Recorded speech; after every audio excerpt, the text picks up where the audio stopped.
I have a new book to read today. In fact, it's not just any book, it's a poem that I wrote, and I'd like to share it with you. It's called, Are You in the Dark About the Park?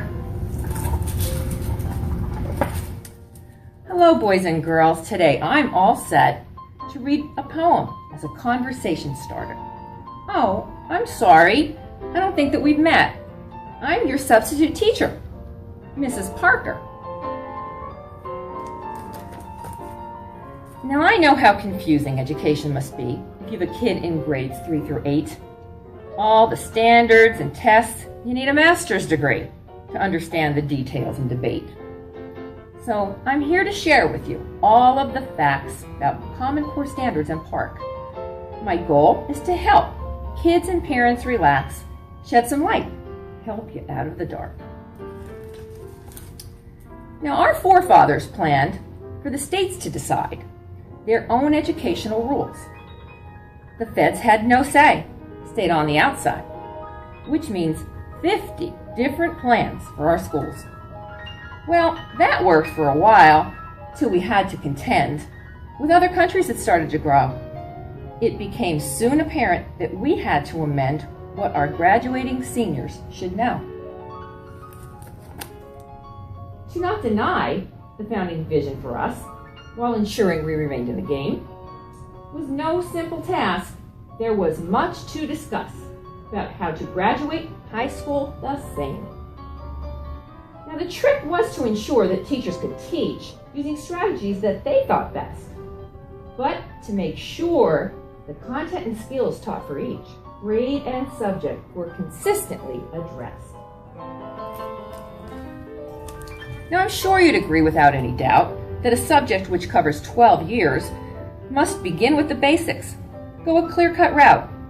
Every state, every grade, every peer. Standards began with No Child Left Behind, each state creating their own. In addition to standards, each state was assigned to show annually how students have grown. This too worked for a while, but a problem arose. The state's rigor of standards was mixed. If our nationwide graduates had a chance at the pros, then this broad range of rigor needed fixed. Now, it must be remembered that the Constitution dictates the federal government cannot impede. Educational systems must be owned by the states. But we need unity as a nation to succeed. So, a bunch of experts in reading and math made a curriculum plan that was clear. For each grade and each subject, they designed a straight path, which built knowledge on what's learned year to year. What should they call this? Will the states get on board? They can't force it per the Constitution. An assessment was needed, which would have to be scored. This called for a well-planned execution. The Common Core Standards was the name that they chose. It relayed and it identified the skills and the knowledge each grade student should know, all sequenced and specified. That's all the Common Core Standards really are. Just a tool to help teachers make sure that their teaching is focused, kind of like a North Star, making what to teach next less obscure. Now, how to assess at the end of each grade if a student has learned what they needed? There was no way around it. A new test must be made. The old ways of testing conceded. Electronics and computers are the wave of today. Employment in colleges, too. It makes absolutely no sense to delay. Such neglect to our kids would be undue. Schools will need more Wi-Fi, computers as well, perhaps sooner than originally planned. Extra government funding sure would have been swell, instead of another unfunded demand. Our kids in our district have the best of instruction. In the test content, they'd not get much wrong. For electronic testing, this is their induction. But for today's kids, mastery won't take long. The PARCC is not meant to put students in harm. Keep safe grades and grade level promotion. It must be given to kids without causing alarm, and in the community, not cause a commotion. Well, we all know that didn't work very well. There are parents and teachers aghast. There's all kinds of chatter.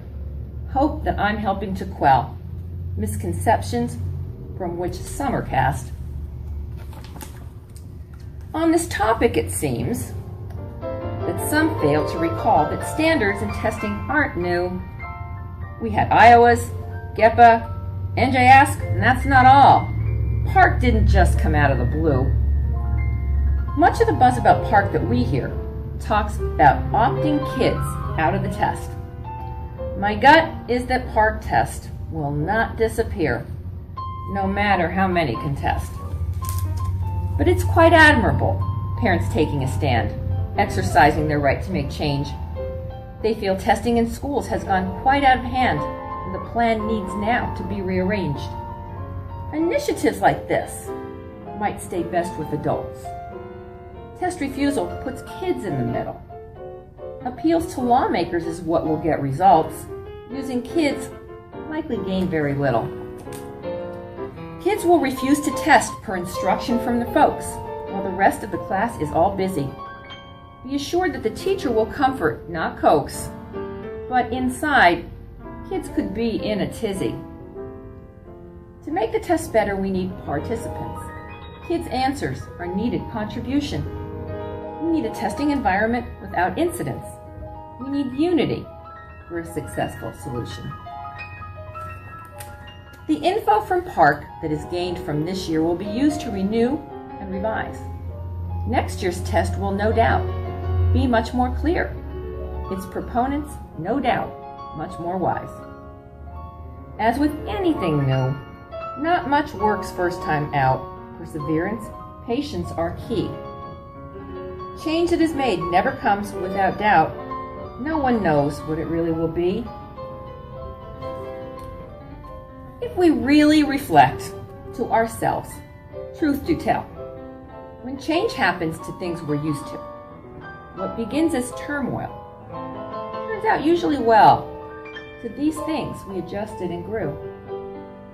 Common Core we have needed, all truth be told, to ensure that our country stays strong.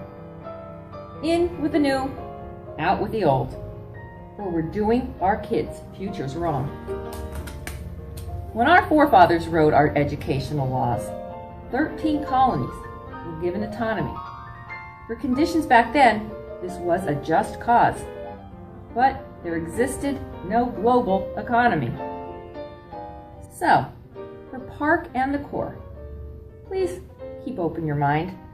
Be encouraging. Help kids succeed. In this broad global world, we cannot fall behind.